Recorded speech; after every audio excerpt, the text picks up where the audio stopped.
Fala turma, tudo bem? Papo com Pisato para falar de Juventude 0, Fortaleza 3. Baita resultado do Leão jogando fora de casa, chegando aos 60 pontos, beirando ali um pontinho do Palmeiras segundo colocado e diminuindo para 4 a distância para o líder Botafogo.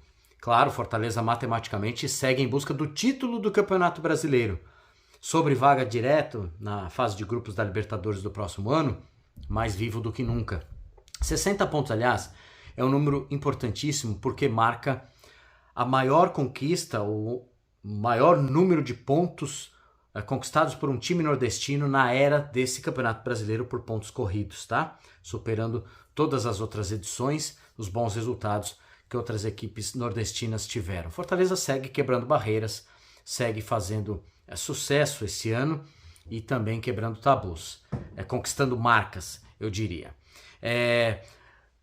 Eu fiz um comentário antes do jogo falando que acreditava que Fortaleza teria campo, teria espaço para jogar, porque o Juventude na zona de rebaixamento, vivendo um momento ruim no campeonato, provavelmente sairia para o jogo, teria que sair para o jogo para conquistar a vitória diante do seu torcedor e tentar sair da zona de rebaixamento. Foi o que aconteceu no primeiro tempo, principalmente quando a gente olha a escalação do Fortaleza, que o Vojvoda começa com o meio campo que teve o Martínez, o Hércules e o Rossetto. 3 jogadores com características parecidas e que não tem, de repente, a mesma pegada que tem um Sacha, que ainda está sem condição de jogo, estava machucado, e também não tem um Zé Wellison com uma pegada um pouco mais forte ali, mas um meio campo que sabe jogar, que sabe sair para o jogo. Mas, invariavelmente, esse Fortaleza é assim, né? É um time de muita trocação. No primeiro tempo, ele muito mais sofreu do que atacou, do que fez sofrer o Juventude. Teve ali uma participação, mais uma vez, brilhante do João Ricardo no primeiro tempo, foi muito bem.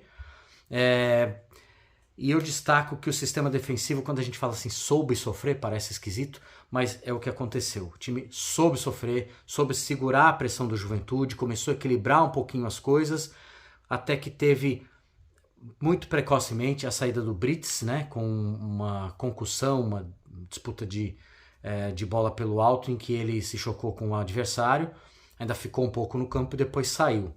Fortaleza apresentou um cartão vermelho, um gesto que identifica para o árbitro a concussão, então ele ganha uma substituição a mais, consequentemente o adversário também, e uma parada a mais, uma possível parada a mais para a troca. Fortaleza nem se preocupou com isso, a preocupação é com a saúde do Brits, que a gente também vai atualizando por aqui durante a semana, mas parece que está tudo bem com ele, pelo menos as imagens no jogo mostravam isso. E teve a entrada do Tinga, muda a característica, né, com relação à marcação e saída de bola, a vibração que tem, a raça que tem o Brits por ali, mas o Tinga fez um jogo bem ok, fez um jogo, inclusive deu assistência para o primeiro gol do Moisés.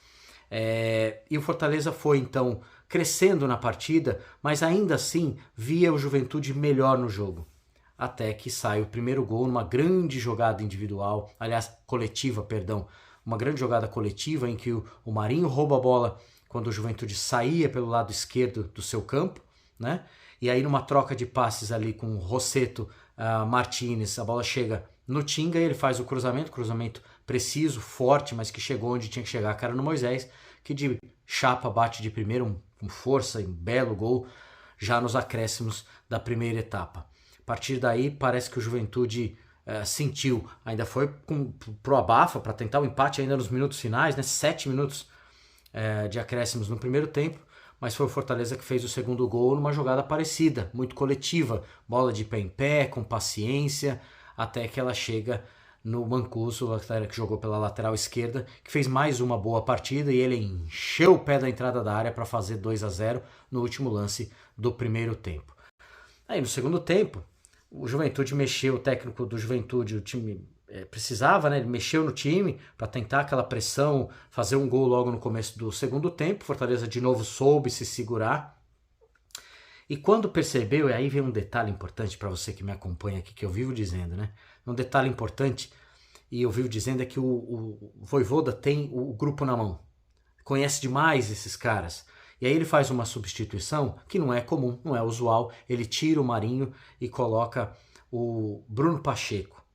ele desloca o Mancuso da esquerda para a direita para fazer um doblete ali, um double com o Tinga, porque por ali o Juventude estava muito incisivo. Por ali o Juventude fazia toda hora 2-1, 2-1, 2 contra 1 e chegava na linha de fundo para criar uma situação de perigo, um cruzamento na área.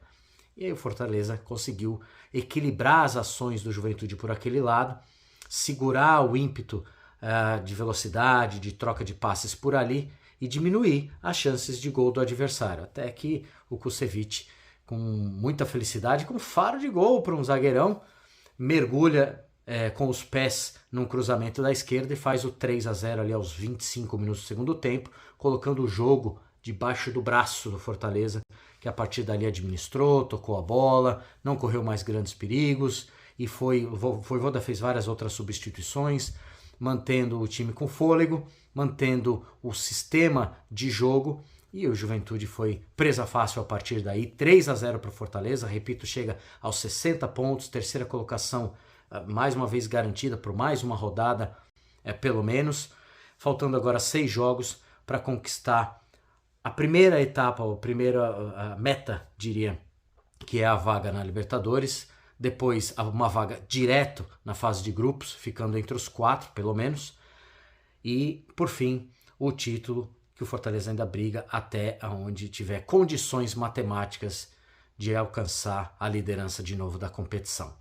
Eu lembro que esse G4, que leva à fase de grupos da Libertadores, ele é importantíssimo porque o clube, a partir daí, faz o planejamento para o próximo ano. Se pega uma pré-Libertadores, como a gente chama ali, quinto e sexto, o planejamento muda, porque os jogos são antecipados, quer dizer, você entra em campo mais cedo por uma Libertadores.